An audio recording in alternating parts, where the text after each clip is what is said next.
energy that's cheap as well as green. Do you Mhm. believe in Mm. nuclear energy? Um, yes, I do. But also, I would gently take exception to the idea of having to believe in nuclear energy. Nuclear energy is a physical fact, right?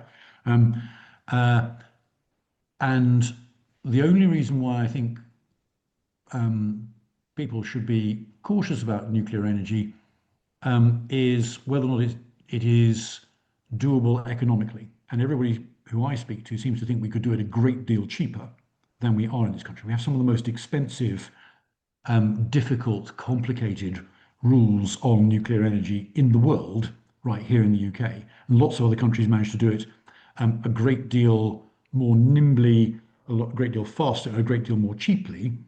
And it's a very useful part of their energy mix. My basic point, I think, though, is broader than that, which is even if you can do that for nuclear, I reckon that we should be choosing the cheapest, ideally low carbon, but we've got to see whether if the rest of the world will come with low carbon energy as well, because we're not, we're all on the same planet, aren't we?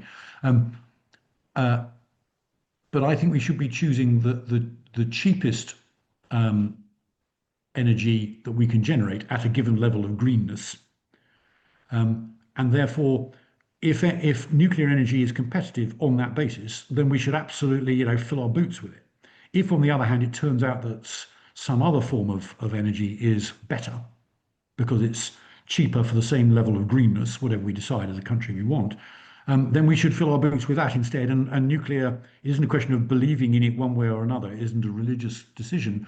It's just an economic one.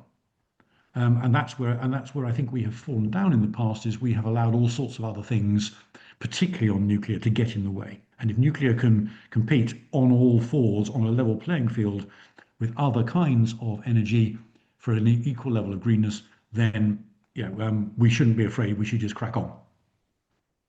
Do you think what's holding it back or what's making it more expensive is the red tape around it and the regulation?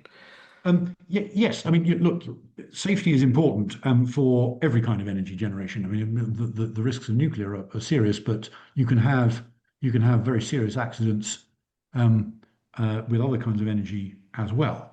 Um, but you can deliver good standards of safety and of environmental quality um, at a much, much, much lower cost than we currently do in this country. So the important thing is not to compromise on those standards. The important thing is to deliver those standards and to do it in a way that is much cheaper, faster, nimbler, more digital than we are currently doing. How do I know that that's true? Because lots of other countries are doing it better than we are. I'm sorry to say. So it isn't as if you have to believe an unproven assertion from John Penrose or anybody else. Just look abroad and see which other countries do it, and many of them, I'm afraid, are just better at it than we are, and we have painted ourselves into an awful corner in this country over years. Do you think we will win? Or do you think we will win a large chunk of council seats in Mayor? I think this May is going to be very difficult, just because um, Kemi is now really starting to make progress in the polls on her personal ratings, and she's a woman, reborn. I've no idea what she started putting on her breakfast cereal in the morning, but she needs to carry on doing it. She's really impressing a lot of people, I think. That hasn't yet fed through a lot into the party's ratings. And so, I think it's going to be appallingly difficult for the Labour Party. I think it's going to be quite difficult for us until Kemi's personal ratings start to feed through into the rest of the party. And I think, therefore, that uh, the populists we were talking about before, the Greens, Reform, people like that, will probably do rather better than I want them to in May. Um, but with any luck, we can make some progress in parts of the country. Yeah, I would hope we would do. There's some hopeful signs in places like London and elsewhere. But I think if we're really going to start to do a sort of, a big sort of tidal surge of rising Conservative support right the way across the country, then what we've got to have is Kemi's personal ratings starting to rub off. onto the rest of the party as well. So with any luck, we'll make a bit of progress in May in some places, but I'm hoping it's going to be the start of a better story building from then on. And in the meantime, we'll have to put up with, Zach Polanski and Nigel Farage looking smug for a little bit longer until that starts to happen. Yes, I Or do. Yeah, I mean, I think I don't know about links to Russian money, but his previous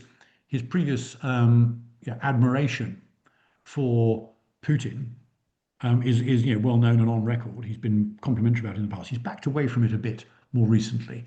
Um, Ditto his admiration for President Trump, who really isn't everybody's cup of tea in this country either.